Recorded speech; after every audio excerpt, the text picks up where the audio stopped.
for coming to the Beer Summit without beer.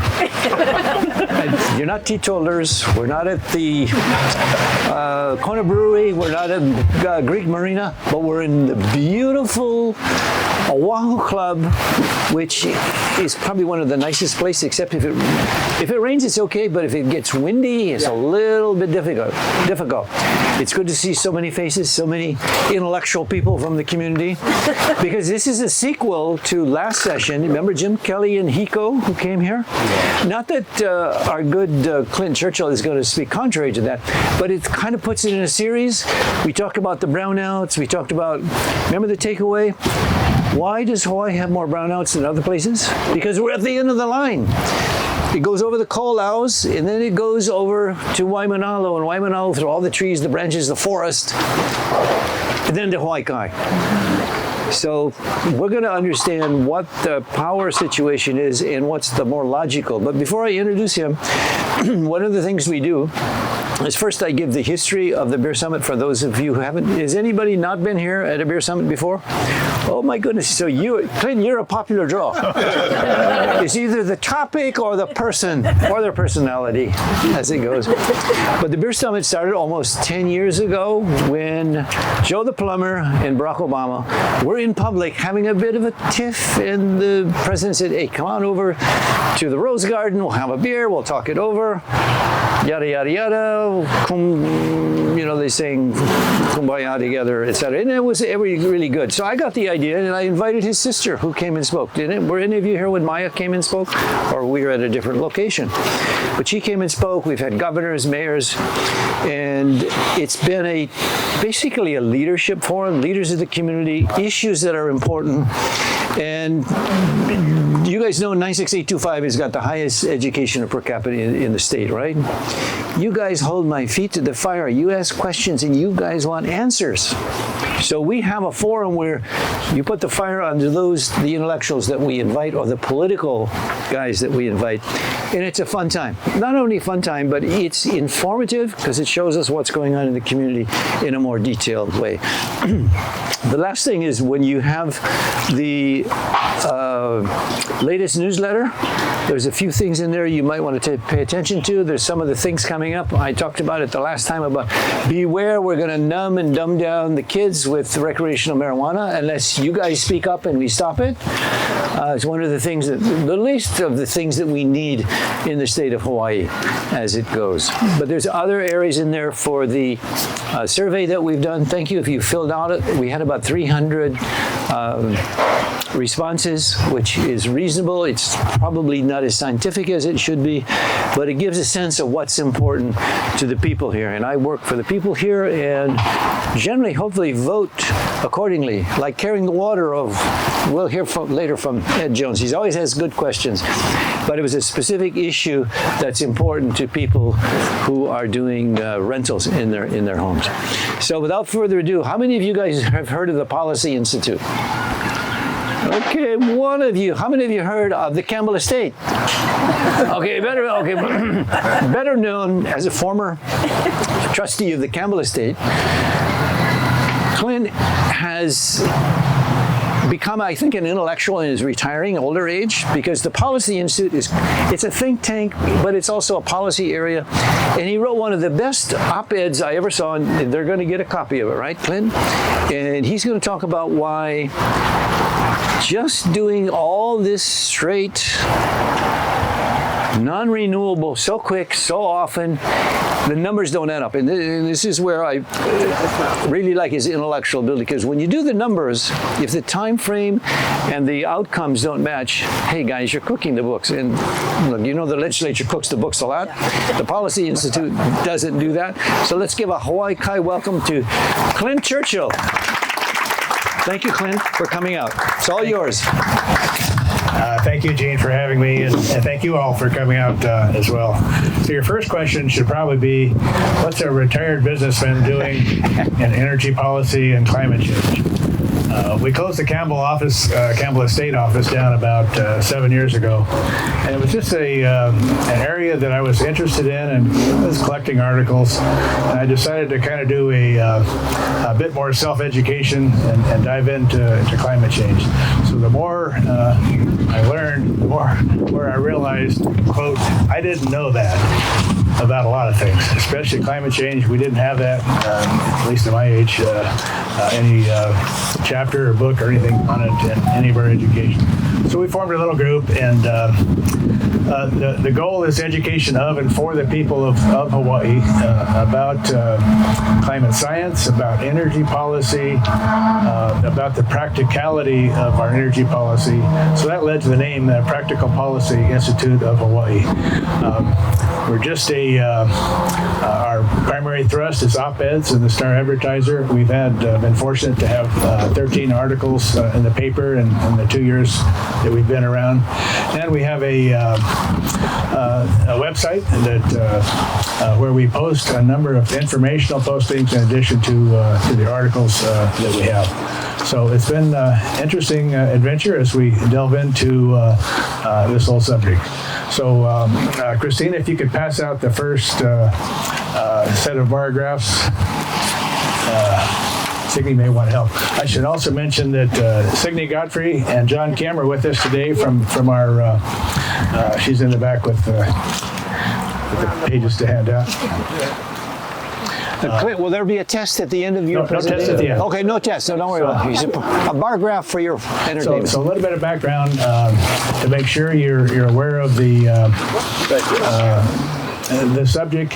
In 2015, the state passed 100% renewable energy by 2045. It's a statewide law. There's no wiggle room. When 2045 comes, no more fossil fuel.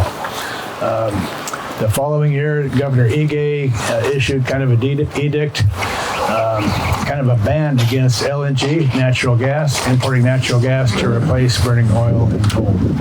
2018, another law was passed, net zero.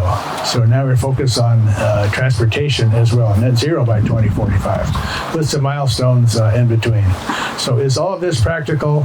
Kind of where are we? And the like. So the first kind of sheet to talk from that was passed out. Whoa. Jeez. That was my bad. My bad. You have it memorized. Yeah, exactly. Oh my goodness. Okay, I got it.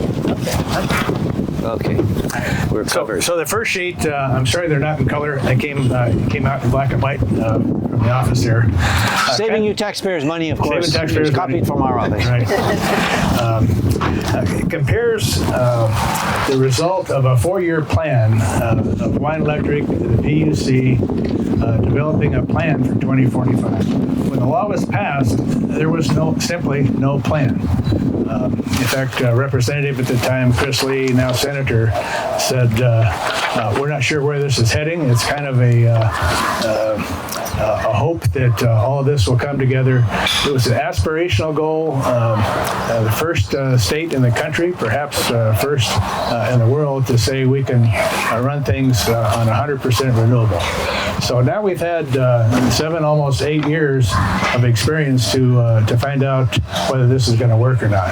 So let's take a look at where we are now. Each set of graphs there, the graph on the left is in blue in the color version. In your black and white version, I'm not sure if it comes out a little darker. Looks like the black one. Okay, so fossil fuels, right about 70%. Even with all of the effort on rooftop solar, 65% subsidy and so forth, we're still at 70% burning coal and oil. I think you all know the coal plant was shut down just about a year and a half ago. So we're still burning thick black oil at Kahi and Waiau for most of our power. You'll see right next to that 0%. So that's the lighter, the gray charts. That shows where we need to be in 2045. So it has to go to 0 under the current law. PUC, Hawaiian Electric have that's the law. Next column over, utility solar. So where is that power going to come from? Right now, we're at 5.7%, probably up to maybe 7% with what happened in 2023. We don't have the data yet. And so the plan calls for 41% of our power coming from utility solar farms. Nobody really thought back in 2015, what does that mean for land use implications? And we now know how much land it takes to generate a megawatt of power, and it takes a lot. So that 41%, based on HECO's projection, would take 12,000 acres of land of black solar panels, primarily in central Oahu, and wherever they can find a place to put them to generate the power. They have a consultant that came in and said, you're way underestimating that. It could be as much as 45% more with the electrification of vehicles. So the range is 12,000 to 18,000 acres of land if that 41% of our total power production is what's going to happen come 21 years from now. Okay, next column over, offshore wind. Of course, there's no offshore wind, floating windmills. About 3 years ago, the federal government did a study. They said, yeah, you could have, there's plenty of wind out in the ocean, and probably the ideal place would be between Kailua and Molokai. Ties in best to the infrastructure on Oahu. So having these windmills, the stem of them some 540 feet, the blade when it goes around some 900 feet. Picture a 90-story building. Tallest building on Oahu is about 35 stories, so 3 times that high. So the reaction to that part of the plan in the draft integrated plan that Hawaiian Electric was working on was pretty strong. If you take the time to read all the reactions, nobody seemed to want that at all. So that was a resounding no way. Is that going to be acceptable to the community? Okay, next column over, customer sited solar. Interesting story. Hawaii leads the nation. 38% of our rooftops have been converted to solar. That's great. So what does that relate to in terms of the percentage of the total source of energy? Well, it's right at 14% in 2022, maybe 15% now. So I think you can see that that portion of it will not get us all that far. Will we double the 37% penetration? Probably not. So the Hawaiian Electric plan for 2045 is at 17%. We'll touch in a moment why we think that's even a bit pessimistic, going the other way. Okay, next column over, H-Power. We get about 4.5% of our power from burning garbage. Big plus from Eileen Anderson Day, from Rossi Day. That H-Power plant is an absolute winner. Keep from blowing away here. You mentioned Frank Fassi. He's volatile, you know that. Yeah, but he got things done. Exactly. So H-Power is great, 4.5%. We've 2 major onshore wind projects, Kauailoa as you drive up towards the North Shore, and then in Kahuku. The community reaction in Kahuku was so strong. Former Senator Gil Rivera said, no way will there ever be another giant windmills in the rural section of the North Shore. So where will that be? Waikato, Ko'olina, no way. Waimanalo to Kahuku, probably no way. Waianako's, no way. So we doubt that percentage of power, 10% from 5% plus the H-Power, is going to be acceptable to any community on the island. And the far right, biofuel. Biofuel is interesting. Biofuel is burning liquid that's made from plants. Sorghum, sunflowers, all kinds of possibilities of different plants. Most likely to be imported from either Indonesia or Brazil. The problem with biofuel is going to be extremely costly. The estimate is just about double what diesel or oil that we have now. So the concern there is cost, and there's more than a few articles that biofuel is an environmental mistake. So picture they're clearing out probably rainforest to grow crops to make a liquid. So you harvest the crop down to dirt again. So the absorption of CO2 versus what's emitted later when you burn the biofuel, by one estimate, only 37% of the absorption is covered, or the emissions are covered by the absorption from the feedstock as it's being grown. So anyway, so that's kind of where we are with what the plan is. Christina, if we could hand out the other handout. Signy, you want to help again with?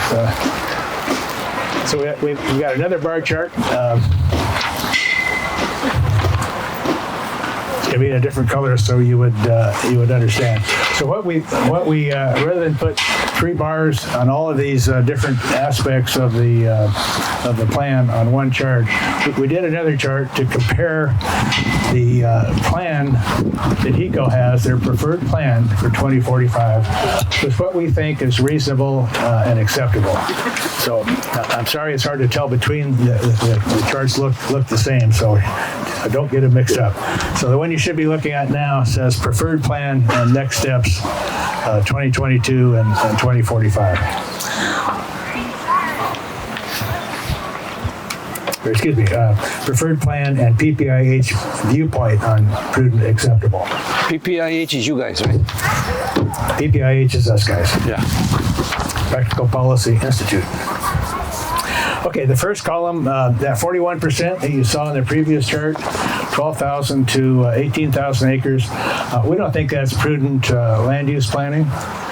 We need that land for housing. We need that land for sustainable agriculture. So we think that should be cut about in half. So that would be 6,000 to 9,000 acres, still a huge amount of land. The entire Honolulu International Airport is about 4,300 acres. And it's just going to be covering a big part of what should be used for other purposes. So our view is about 20% of the plan should be utility solar farms. Offshore wind, our view is it should be zero. We don't think offshore wind, giant floating windmills will ever be acceptable to the people of Oahu. The visual blight, implications for fishing, implications for maritime use and so forth, we think that should be zero. Customer-sited solar, we go the other way. We think, as I commented, we think Hawaiian Electric is pessimistic. We think there should still be the subsidy, 65%, and more promotion to get rooftop solar. We think there's a big opportunity with property owners. Perhaps every shopping center parking lot should have elevated solar panels. If you've been to a few places that have them, not very many. I go to Maui now and then, and the parking lot at Costco is great. Everybody's clamoring for the shady parking underneath the solar panels. So great opportunity there. Our military bases, rather than the military bases relying on Hawaiian Electric for when there's not enough sun to power their needs, and turning to Hawaiian Electric, those bases should be 100% renewable with their own storage. But stop and think. All the plans are, all the government policies, federal and state, are for subsidies for tax credit. So there's no real incentive for the military bases to go with more solar. So we think if that's pushed harder, more promotion, governor meeting with the military commanders, the service commanders, and so forth, that there's a good opportunity there. Onshore wind, the plan that HECO has, the preferred plan, has new onshore wind projects between now and 2045. It's assumed that the existing onshore wind projects at Kalaeloa and Kahuku will have reached their useful life in some 20, 23, or 24 years. They will have to be dismantled. So our view is that should come down to 5%, which is basically H-power. Biofuel, we don't think that's a very good idea at all. Environmental mistake, twice as costly. Why should we pay that much more for for our electricity. So the net of all that, if you subtract the difference between the on your sheets, the dark black and the gray, it's a 50% differential. So long term, we feel that 50% of the power is going to have to come from some thermal source.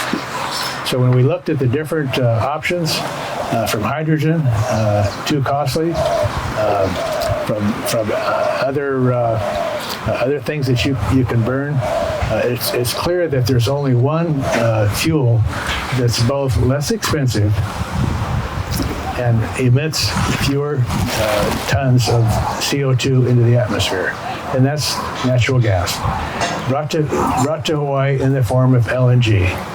So things have broken our way, fortunately, in Canada and the U.S. in total. 8 years ago, the United States didn't export any LNG, any liquefied natural gas at all. Now there are 8 plants, mostly across the Gulf states. The United States is the leading exporter of LNG in the world. So great opportunity for us, right? Wrong. We got the Jones Act. The Jones Act effectively precludes us from getting any fuel from those U.S. sources. So what should we do? Well, Canada to the rescue. Canada sees a huge market for LNG in Asia. Korea, Japan, China itself. So they're investing huge amounts, and whereas they had less than 1 metric ton of annual production, within about 2 years, they're going to have 15 tons. Hawaii will use less than 1 ton per annum of liquid CO2, so way more than enough to satisfy our needs. And the projection is yet another plant by 2030 to double that up to more than 35 tons, with 3 other projects likely to come online. They built the LNG Canada project alone is a $40 billion project. There's an $11 billion pipeline coming across to an island called Kitman, maybe a couple hundred miles north of Vancouver, and that'll be the export station where they liquefy it, load it onto the ships. It would come to Hawaii, and the best plan is a ship that's either offshore or in the middle lock of Pearl Harbor. And you transfer the liquid to the ship, and then it goes into a pipeline to the power plants from there. So that's the latest. In fact, that'll be our next op-ed. We'll be talking in more detail about LNG. So the net of all this is we don't think the preferred plan for Hawaiian Electric is practical.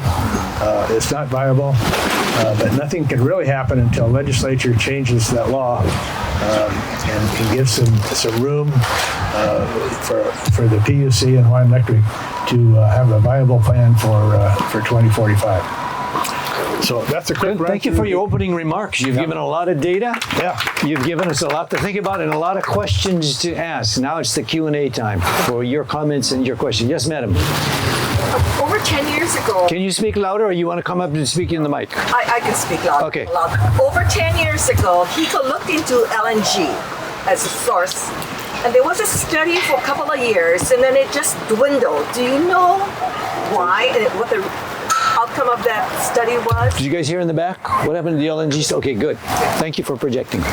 Yeah, the question was about the study was done some 10 years ago about LNG. Well, 2 things happened. They got kind of embroiled in the next era acquisition or proposed acquisition of Hawaiian Electric. But it also got embroiled in the law that was passed in 2015.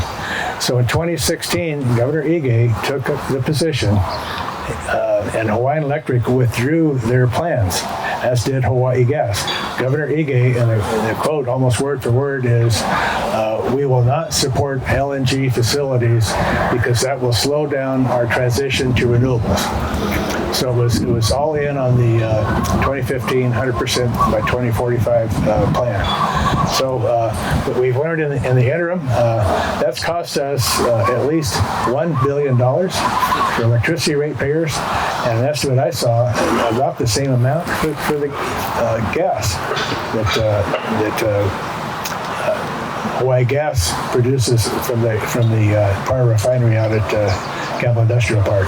So, kind of a very expensive position, kind of a hidden cost of 100% renewable law, but it's definitely cost all of us as ratepayers. Okay, other questions? Yes, sir. And then It's about your current support in the House and the Senate of Hawaii. please project that. What?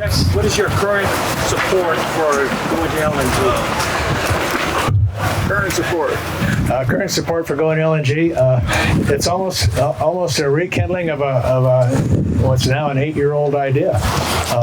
There has been no effort yet whatsoever. With our next op-ed, we hope to generate some support.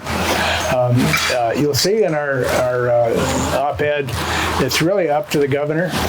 After all of that, de facto ban on LNG emanated from the governor's office. So until the governor at least sends a signal or has his energy office come up with a plan. Our view is you don't go to the legislature until you have a viable plan. So we think the governor should convene Hawaii Electric, Hawaii Gas, get the PUC and their staff involved, and come up with a viable plan. And let them do their own assessment. Whether they like or don't like our 50% number will be up to them. I think the realization is coming that 100% renewable for Oahu just isn't going to work. For the neighbor islands, it's not that bad of a plan. They're going to have to burn something for the dark, cloudy days when we have overcast. That's liable to be diesel, where you can also burn biofuel. So with the expensive biofuel, they're going to probably burn diesel for the last 15 or 20%. But for Oahu, it's a different story. Do you mind if I take a poll? Sure. How many of you think LNG is a good idea to bring to Hawaii? Okay, we've got through 2/3 to 3/4 saying that's a good idea because it's cheap and it's there. What is the cost per kilowatt hour now? Like 48, 50 cents? Well, interesting question. It's been hovering around 38 to 42 cents here recently.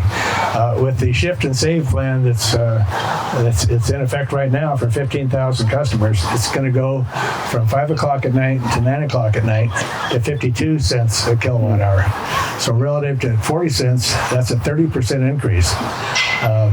We've talked, and that may well be our, yet again, next op-ed is to talk about how that's kind of unfair to Hawaii's working families when you can't be home from 9 a.m. to 5 p.m. where they have a real cheap rate going on. But when you come home at 5, you want to turn the lights on, you want to turn the oven on, you want to turn the TV on, you want to do all the things we do with energy. And so that's of course probably heading for all of us under the Hawaii Electric's latest tariff. Candles and Duracell. Buy stock in the two. Your question, sir, and then we have. Isn't that also a cleaner gas to burn? Absolutely. LNG burns 45% cleaner than coal, 30% cleaner than the fuel oil or bunker fuel that Hawaii Electric burns at Kahi and Waiau. So that's a significant improvement in emissions. You have a follow-up? Oh, my original question was, what about all the pollution that's created making these lithium batteries and these solar panels? Oh, and in China also. You want to tackle that one, Clint? You can Google or go to Siri and ask all those questions. There's plenty of articles written about the cost of manufacturing all of these solar panels and windmills. And then disposal. Yes. There's a fair bit written on disposal. Yeah, they have a 10-year life, 20-year life. Boy, I've seen some pictures of some of these giant windmills that have been around now for 20 years. And they got graveyards for the blade. And a great big giant landfill filling up the land. There is one place that cuts them up and burns them for fuel. But not many places are doing that as far as I know. But the point you're making is they're using more energy to save energy, and in effect, you're losing energy. Yeah. Duh. I mean, Millions to do it. exactly. What can we do to get rid of the Jones Act? Oh my God. Yeah, take that one, Clint. Humans in the Jones Act, and everybody kind of gets a reaction to that one. Well, the Grassroots Institute of Hawaii has that as one of their top agenda items. If you happen to be on their mailing list, they're pushing for it. It's a 105-year-old law to protectionism for our shipping industry. We don't make very many ships. We've got 2 shipyards. It was done at the end of World War I because we kind of got behind on shipbuilding. We didn't want that to happen again. Is that really realistic? Something like 95% of the ships built in the world are foreign ships, and we're just penalizing ourselves for having this protectionism on the books. They call national defense. Okay, for here and then behind. Oh, sorry. He did not want the LNG because Not that I'm aware of. The reason is. in retrospect it was kind of like his mistake. Question is, why did the EGA decline the acceptance of LNG? And do you think if next era took over in Hawaii that they would be a strong proponent for LNG? Well, they certainly were at the time. That was their plan. So that was part of killing the next year proposal. Was killing their plan to bring in Canadian or even they had a contract with the Tilbury plant in Canada, and so that got killed all the same at the same time. And remember, the politicians set those goals. We love to set goals that are warm and fuzzy, feel good, but in terms of practicality and reachability, that's a different kettle of fish. Implementing stuff that is kind of in a wishful, warm and fuzzy is a different kind of reality, actually. Yes, sir. Can you tell us the small nuclear energy power plants, why that's not on your list? That's something we've debated at least 3 times with our group. So what's happened recently is these small modular plants, 300 megawatt, maybe 400 megawatt, relatively small, maybe similar in size, maybe twice as much power production as our coal plant. Our view is it's too soon to tell. There's not a whole lot of track record on these plants yet. Takes forever to get them approved. One in Utah was canceled. So we'd like to see more of them done worldwide and see what the issues are. Another issue that's raised, what do you do with the spent rods from the plant? You can't just take them down to United Airlines and ship them to the mainland. So it's an issue. Do you bury it in the land here? What do you do? But the bigger issue, we think, is it's back to the word practical. Is it going to be acceptable to the people of Oahu? If you're at Fukushima or 3 Mile Island or any place, Chernobyl, another good, probably the best example, you can't get in your car and drive 300 miles away to get away from nuclear cloud. The 3 Mile Island didn't really end up emitting anything or cause anybody any harm. Fukushima was really the tidal wave and not the nuclear waste problem that emerged out of that whole tidal wave there. Chernobyl was a huge mistake by the Russians in Ukraine, by the way. I didn't realize Chernobyl was in Ukraine. They were trying to run a test to see how the plant would do if they got all the way down and have to start back up. Anyway, we should see a PBN special on that. So, for good, bad, or indifferent, nuclear energy has that stigma, and we know that it'll bring out a huge hue and cry. So we're just kind of staying neutral. Academically, it makes absolutely the most sense. Practically, we want to wait and see. The irony of that, of course, Clint, is that 80% of France's energy is nuclear, and we haven't heard of a Chernobyl or anything going on in the French, and the French are pretty sticklers about things. Is that the wrong percentage? No, it's probably a little bit high maybe, but the other irony is there's typically a half a dozen nuclear reactors and submarines at Pearl Harbor every day. Surrounding us here. Yes, sir. Hawaii. Right now with solar, it's not going to solve the problem overall, clearly from the charts.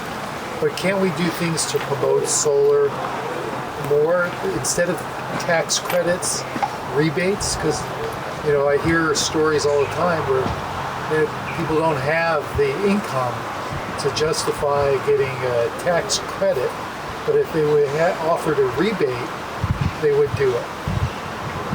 That's a possibility. I pass that one over to Jane. Yeah, that's a good policy question, because if you don't have the structure of the incentives right, it ain't going to work. But you notice when Clint passed out the first set of charts, the solar expectations that were going to be inside for HECO, look how poorly they have in their own ability to put solar panels up. They're not delivering at all in any way. I know my office had a mantra, solar on every roof. And right now you said we're at 30-some%? About 37, probably 37%? Once we get last year's data. So you're right, we have to incentivize it. Otherwise, people are not going to do it. And right now, with the cost of electricity, it's crazy. But we do everything possible in already urbanized Honolulu. That way you don't utilize the land. Yeah. It could be for more residential and sustainable ag. The gentleman in the back, and then over there, and then second round, and Again, I'm Ernest Michizaki, and I used to be in the hotel business, but for the last 17 years, I was actually on the board of the Blue Planet Foundation, which is the group that pushed for the 2045 goal of clean energy. I recently retired from that, but I thought you were Sheraton. I wasn't Sheraton when I retired, but even while I was Sheraton, I spent a great deal of time on looking at the energy situation, not just from a clean standpoint, but also from the civilians. Because we still ship in 70-80%, can you imagine at some point if ever the shipping had a strike and we couldn't get rolling, we would really be in a problem. So I do think we need to have efforts to be more sustainable. On the LNG issue, several years ago, I had a meeting with HECO on LNG, and while LNG is cleaner to burn here, the fracking that happens in locations where it creates more of a negative impact on the environment. So really and truly, it was a negative when we look at it as a global side of reducing our carbon footprint. So I hear what you're saying, that it's cleaner for Hawaii, but my concern is for the entire globe. I want to make sure that we have a cleaner area, even if we achieve the goal by 2045. Waikiki is going to be in trouble because we're going to have sea level rise because of other areas. So this is a global issue. So I don't think LNG is wrong. I just think we can't be dependent on it forever. We in Hawaii need to be more sustainable. I see hydrogen that expensive as an alternative to LNG. So that's my comment. For Clint, I see it again. Okay. We believe that the sun is God's gift to us, and we should utilize solar, but to the maximum extent practical, not 100%. Because if we're not going to have offshore solar, or offshore wind, or onshore wind, it's going to have to almost all be solar. And you kind of get to a point, well, what's the cost? What's the land use implications of going that route? I'll comment on your fracking. What's the environmental difference between fracking the oil we're burning now and fracking natural gas that's under the LNG column? Probably not a big difference.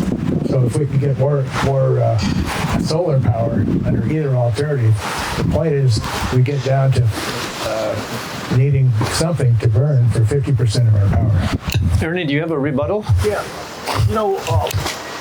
I've read several studies where hydrogen is expensive to obtain, but it's becoming more and more effective. And there's studies done in Japan where they have done that. And Toyota has a hydrogen vehicle that they use very readily in Japan, and hydrogen fuel. They have them here in Hawaii. You can get them. You just got to go refuel them and go through the plant. I believe that at some juncture, hydrogen can be the gas that we use to cook. Hydrogen can be the gas that we use for our cars, and also the electric grid. Where do we do it? Do it on the Big Island where geothermal energy is there, to use that energy, harvest the hydrogen, and then have Young Brothers or somebody just ship those tanks of hydrogen to the various islands to wherever we need that. The cable between islands, that's just not possible. But Young Brothers needs business. Otherwise, we're subsidizing Young Brothers. So why not have hydrogen tankers that go between islands and bring the fuel to Oahu, for example? We've already experimented using, instead of gas, propane burners, use hydrogen as the fuel to cook. So Clinton, why is hydrogen not on your map? Yeah, real quick on hydrogen. In my checkered past, I used to be the president of the Pro Geothermal Alliance. Campbell Estate had 28,000 acres in the Puna area. In addition to PGV, we're working to get a project going on our property. The problem with hydrogen is how much power it takes to crack water, H2O. You've got to crack that out. And the net of it is it takes more power to make the hydrogen than the power you get out of it when you burn it. So hydrogen makes sense for transportation fuel. It's a very cold gas when it's in liquid form, like minus 420 degrees. It's right up with helium. It's the coldest gases we have. So it's not practical to transport. That's the boiling temperature. So it's going to boil off. So what do? You compress it and put in giant long tubes and bring it to Oahu. So geothermal coupled with hydrogen for transportation on the Big Island, and it's a big part of the puzzle on the Big Island, along with geothermal direct to power, makes sense. So we're fine with hydrogen, but it's just not going to work cost-wise for Oahu. But it's on your map. It's just not ready for as it goes.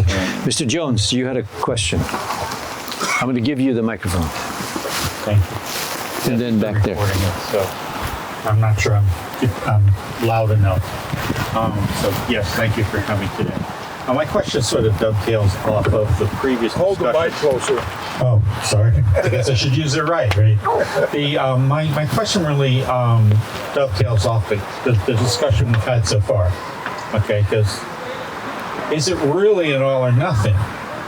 An engine that burns LNG, what does it take to augment it to use hydrogen when we figure out hydrogen?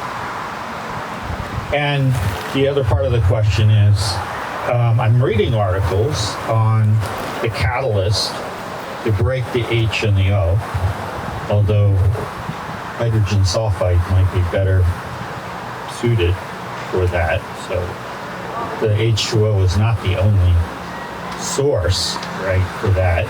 I understand it takes a lot of power to do that, but aren't the catalysts on an improvement track to the point that somewhere between now and 2045, we'll start to see a switch over where we can move from LNG to hydrogen? As far as I know, and I'm certainly not an engineer and expert, I don't see why burning a gas, whether it's natural gas or hydrogen gas, shouldn't work without much difference in the plants themselves. I guess what occurs to me is, do we keep stumbling along? The original goal, 100%, was really a plan based on hope. A hope that something will make this whole thing work. And one of the hopes is R&D. I'm a total believer in research and development and something coming down the pike. But here we are 8 years later, 70% of our power is still coming from burning black oil. And our concern is we can go another 22 years and get to 2045, and 50% of our power is still coming from burning black oil. And I think our view is we should do something now and end this highest possible, the coal plant was highest possible, end this, all these CO2 emissions that we're doing. By the way, we were in favor of closing down the coal plant. That was a fine move. I was in favor of closing it, except keeping it idling just in case we needed it when our constituents go into a blackout. But we didn't do that. Thank you, Edward, for that. We have a question now from the far back. Please project out, sir. Got you. Thank you for all this data. It's very informative to see. My question is more clarifying questions for this particular data. So this data is to say all of just energy production, but nothing on storage, right? As we go forward inside of this, I think the production part, we're gonna figure out whether we do something like hydropower or along those lines. But the real question now comes to the storage factor that happens in the state of Hawaii. Where do we keep this storage for the dark hours so that we can run islands like Oahu? Because we're talking 1,800 1,800 just to generate the 1,800 acres to generate that power. But now when you talk about storage, we're talking double or triple that in lithium batteries stored on top of almost that amount of land. So what does that plan look like? And can you clarify that for me? Great question. The thinking early on when we all saw the original goal was sure, solar plus battery, that'll all work out. So here's what we've learned. About not much over a year ago, a 180 megawatt capacity battery plant with 560 megawatt hours of storage opened up out of Kapolei. Okay, great. That plant costs $220 million. The estimate throughput for the 20-year projected life was another $300 million. So the ratepayers pay $500 million over that time period. That battery plant doesn't produce a single megawatt hour or kilowatt hour for all of us users of electricity. It's a new middleman. So the clincher, though, is, okay, well, what's that 565 megawatt hours? What do we get for that 500 million?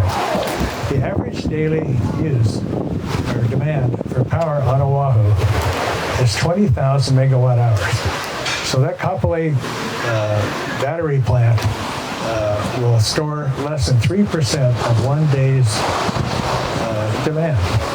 So what do we need? Do we need 10 of them? Do we need 20 of them? What about the second dark overcast day and there's no solar to recharge that battery? So solar plus batteries are simply cost prohibitive. We've learned that from that example alone. Okay, the gentleman with the hoodie who just got cold, he's going to give us a hot question. You know the LNG gas we're talking about, is that the same kind of gas that Russia exports to Germany? And they have the pipelines from Russia to Germany, so it's a cheaper transportation cost than shipping it to Oahu. I don't think it's LNG, it's just a natural gas pipeline. Most of the U.S. mainland, it's all gas. The only liquefaction that occurs is to export it, to get it on a ship. It doesn't make any sense to compress it, and the cost and weight of compressed gas in giant cylinders. So compressing it to a liquid form is what makes the most sense for transportation. But yes, it's the same gas. Yeah. But Russia doesn't refine it to Germany. They ship it as a gas. But to bring it here, they have to compress it to put it on the ship. Yep, and what's happened with Germany, they're clamoring for United States LNG. They shut down several of their nuclear plants. They put themselves vulnerable to Russia, and look what happened. And so they built LNG plants, liquefaction plants, gasification plants on the other end to bring, of all things, American LNG in to help meet their power demands in Germany. Germany also just ramrodded a process to establish a new port that somehow they miraculously got through all of the environmental layers of bureaucracy that they typically have in Germany. They ramrodded through that to build up a brand new port that imports LNG from other countries besides Russia. They wanted to separate their dependency from Russia. Yeah. And I lived there 11 years. I've never seen anything happen as fast as that process. They just did that this past year. And I was there during acid rain in the 80s. I was there 8 years ago before we moved here. And they threw everything aside to prioritize that new port up in Warnemünde area. I think the politicians and the government know that people want the energy.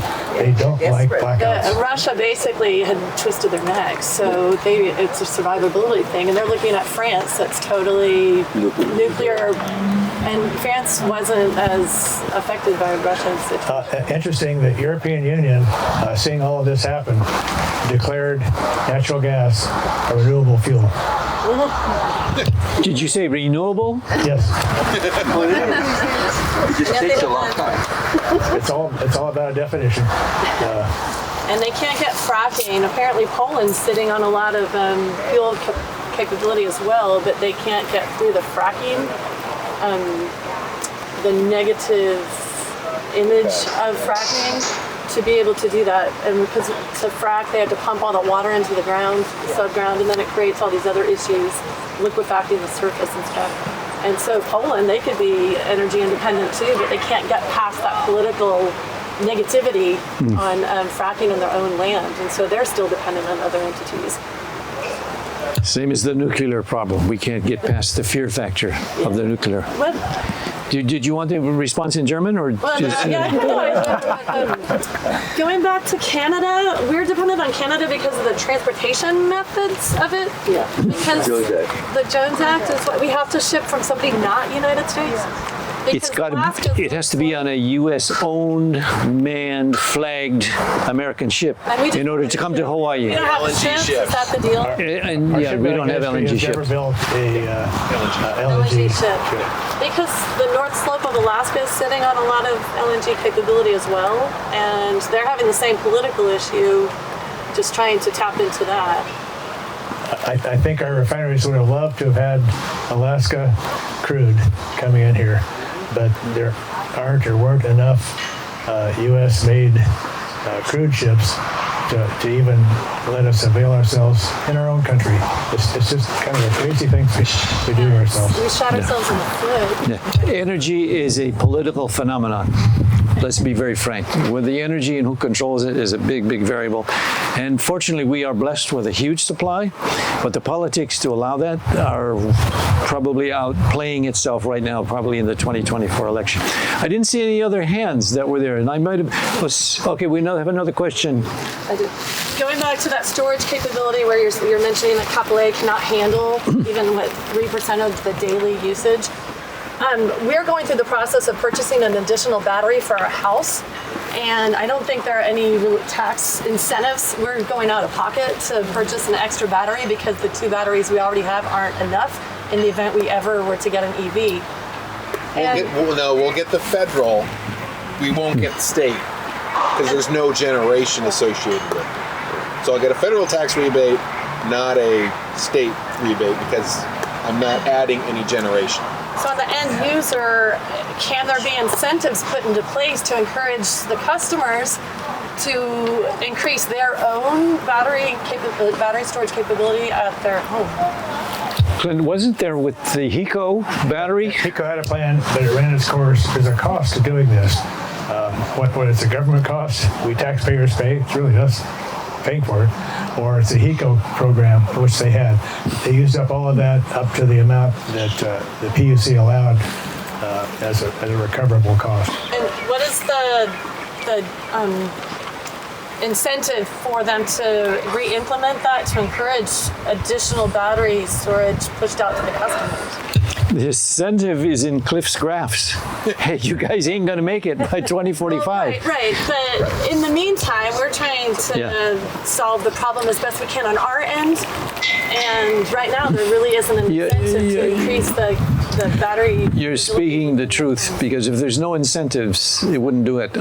We were offered an incentive in the pre-net or whatever it was, because they were giving $50,000 loans without any interest, and you can pay it back in 3 years.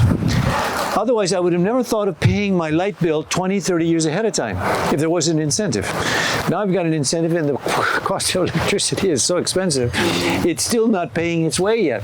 But that's another issue. But the point is, you got to have incentive. It's true. And generally, it's going to fall on government. Probably, generally speaking, to fall in. But you've got all these batteries. You don't have an EV yet. I'm interested to see how you have a family discussion regarding that. But that's another. I see a hand in the back. My question. Go ahead. On the Jones Act, I'm aware that cruise ships have waivers, and airlines, foreign flag carriers are coming in. Is it possible for us to get waivers or modify the Jones Act for essential fuel? I think you should talk to your congressional delegation.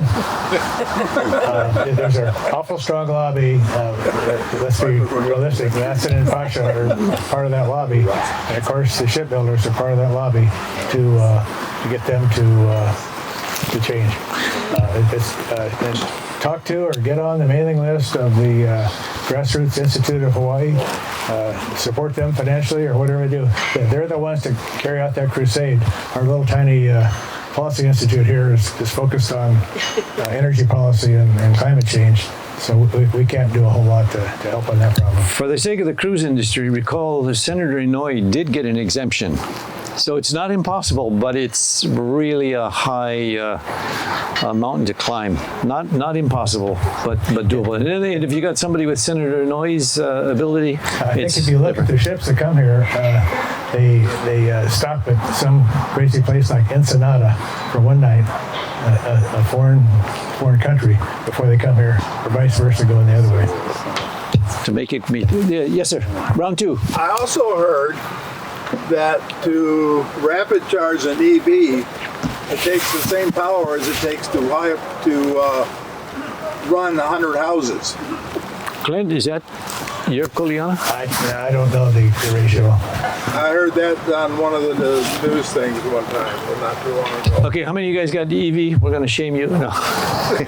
Is that true? You guys who got EVs? Did you hear about that, Ernie? Is it true? It's 100 houses? Once you give me gas, no, it's not. I think that's an ejective measure. Okay, it sounds, yeah, a little bit. Normal charging, but if they rapid charge it. Wow. That doesn't make it sound like EVs are very economical, but I know they are. That's the great incentive, actually. Other questions? Otherwise, we're going to wrap up with closing comments. Yes, we have the bicycle lady. So thank you for being here. I'm just wondering, the Practical Policy Institute of Hawaii is a nonprofit organization, correct? Correct. And so I'm wondering if you could share with us how people here could help support your efforts. Okay, yes, we're a 501c3. We do have a website, practicalpolicy.org. I've got my business card here if you can't want to write that down. It's on there. You can just send us a check. It's tax deductible. We do need public support other than those of us on the board. We're very frugal. We stood up a website and maintained the website for a year and a half now. All that for less than $3,500. So it's probably a total of maybe $12,000 in 2 years. So people say, how did you do that? So we do it pretty inexpensively. So any contribution helps us keep it a public charity. We have to have 30% of our donated revenue from others, from outside sources other than our board members. So we're kind of disqualified contributors. Thank you for asking that question. That's an important one. I thought you were going to say also, can we buy any LNG from? You're not going to be a dealer. I know that, Clint. So that means you're volunteering. This is the love. We have no employees. We have no, this is our board is our average age is probably about 77. 4 of us are retired CEO types. John Kim is a retired Air Force meteorologist. Sidney Godfrey, former CEO of Human Resources, a very good human resources company. A retired partner in charge of audit for KPMG. Who else? Bruce is the Stanford-trained PhD economist. And Michael W. Perry, you probably all know Michael W. Perry. So he's our advisor on communication and how best to get the word out. It's a purpose-driven 501c3. They love what they're doing. We have no vested interest, any of us. Exactly. We've been called hoodwinkers doing the work for our corporate overlords. Now, what a corporate overlord is, I haven't heard about yet, but trust me, the cash goes the other way. And you have no stock in LNG. No, okay, we're going to see if there's other questions or comments or what. Yes, sir. Speak into this. Well, you're close enough. Just some political in nature. I assume that this comparative analysis has been made available to HECO. Is that correct? Absolutely. Yeah. So what is their position then? Are they in denial, or I mean? All of what you see here, they're on our website. Our website has kind of 3 sections.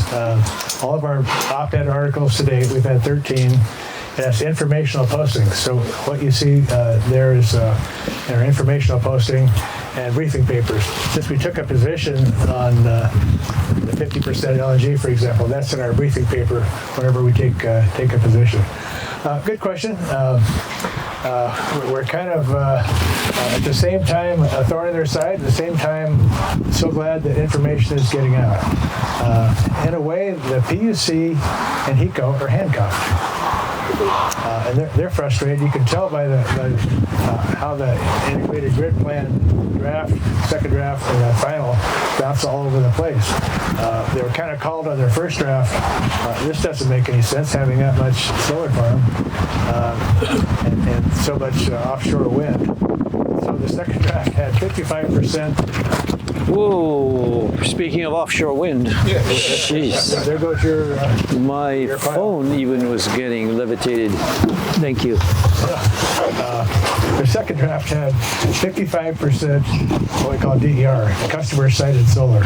That doesn't make any sense because even if you tripled rooftop solar, you're not going to get anywhere near that. So in the third draft, you're back to the 17% you saw. So it's all over the map based on reaction and input from the public. So off of when Jim Kelly, the vice president of HECO, was here. How sustainable is HECO?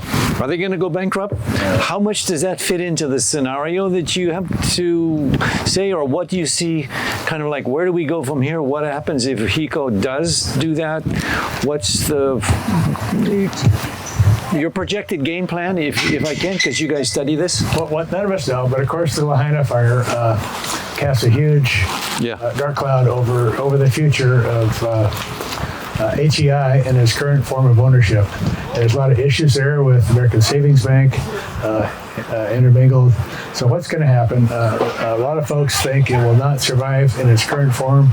They'll most likely declare bankruptcy and have someone come in and buy the assets for whatever, 90 cents on the dollar, 80 cents. But I think the message should be the lights aren't going to go out. The PUC and the legislature aren't going to let the fact of the Lahaina disaster caused Oahu and the rest of the state, at least where HECO operates, turn the lights on. Yeah, for sure the lights are not going to go out. It depends on what the ownership is. And basically a number of us at the legislature saying, hey, let the local businesses, the local governments buy into this. Not necessarily having the way Kauai is a co-op, but something where you get local ownership, not necessarily the mainland ownership, which was a few years ago the biggest possibility. Our view is that ownership off island wouldn't be all that bad. You get an entity that has the capital to do things like what came out of the Lahaina wildfire is capital to clear out from under their power lines, to do things underground power lines and the like. So there's not a huge source of capital in its current form of ownership, but there could well be a much larger entity that comes in if it does go the route that I commented. And that's just speculation that could be the route. Clinton, we are definitely a capital short place. We import capital only from the mainland. Mr. Kim and Signy from the board of directors, is there anything you guys want to add, subtract, or note? No. Being that you pay his high wages, that he just publicly told everybody that this is, I was a Peace Corps volunteer. We had at least $100 a month. I mean, that's big money compared to what you just said. Now, Jane asked us to pass out the article we had on December 31st of all dates that we sent out to the legislature. That's one of the things that we do to try to keep the legislature kind of like an annual state of the state of energy policy for us. So, Christina, if we could pass out the, there you go. Yeah, before you leave, you have to get a handout from Christine, who's in the back, and as you walk through. Clint, any final comments other than get my business card? Get a business card. I think you'll like our website. There's donate. Oh, wait, we have a final question from Mr. Jones. For you, sir, what would the practicability be of Hawaii Kai's? Mr. Kelly last time explained how screwed we were in Hawaii Kai to be our own electric company. I've lived in other places where the city has their own utility company. Okay, how many of you guys want to buy and invest in Hoika Hiko? I don't think that's going to have much of a market, but it reminds me of the analogy that I had as I was thinking through energy and Hiko and what we've done. I see the future of Hawaii in terms of this. Do you guys remember when you had to have an IBM card to get the computer to tell you to get data analyzed? When I did my PhD, I had to carry 2 boxes of IBM cards. That was the mothership. The IBM computer was the mothership. Right now, we've got all these generating plants doing the fossil fuel, the black oil that he says. That's the mothership. And then they what I see is eventually, and it may be Japanese or it may be solar that's super productive. I see what happened to the mother mainframe computers going into the PC on your desktop. Your desktop is as powerful as the one in the UH was bigger than this tent. The point is, when those things break down in the individual houses, in the small personal PCs, it's when these guys, Hiko would kick in. That's my vision. It's the way that the computers went from the giant ones to the personal computer, and it's only when something falls down which you can't handle, it goes back to the mothership. Now that vision may not take place, but there's a lot of technology. I have a lot of hope that the Japanese are not giving up. Ernie, you want to make a note? The gentleman's comment about Hawaii Kai being its own electric generation is not out of the question, because there is a opportunity for microgrids where we'll still be hooked to the main, but we could utilize the shared power on our roofs and sort of store that in one area and bring in outside companies, like Hawaii American Water, this private sewer system. So there are companies that could look at that, and we could be a little bit more sustainable on our own within our community. So I don't think the idea of us owning it is necessary. I don't want to use the word owning. I don't think that's out of the question. I do think us as a community becoming more sustainable to ourselves is really important.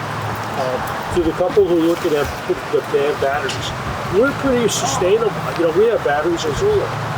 When the power went out, to be frank with you, I didn't even know the power was out last night. So if we can have a community that starts to share its power along itself with the microgrids that they were PG, there could be an opportunity.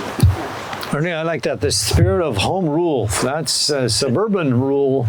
And, that's very practical because a Israeli modular, and again, it's going to be the N word, the nuclear version is enough to probably do Hawaii Kai all the way to Waikiki.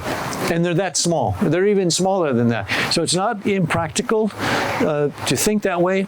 It's only that when you have, and I'm going to speak for the monopoly that Hiko has, when you want to divvy up your profit with these little guys, I don't think that's the way the politics of electricity, at least at this juncture, is structured. Microgrid, PUC has already enacted that, so Hiko could not close that. Yeah, you would. Still be responsible if we didn't have enough power. The PUC could bless it, but some of these, what do they call them? The non-fossil. Where you burn the grass. They have been really a stickler on whether we're going to do a contract with them. And there's the big suit on the Big Island that's been going on for years, where they put in millions of dollars to burn sticks and grass and stuff, and they still haven't got a deal, which one says the other reneged on the other. Go ahead. To just sit back on the problems that we have and not look to the future of the possibilities, we're going to stay where we are. We need to look forward and look at new possibilities. I understand that there's so many issues right now, but we cannot let that be an from as a community, as people who live in this world, to do a better job of making our kids better. Ernie, I totally agree with you, and that's why we have beer summits. That's why we have experts like this who we're going to thank now with a good Hawaii Kai.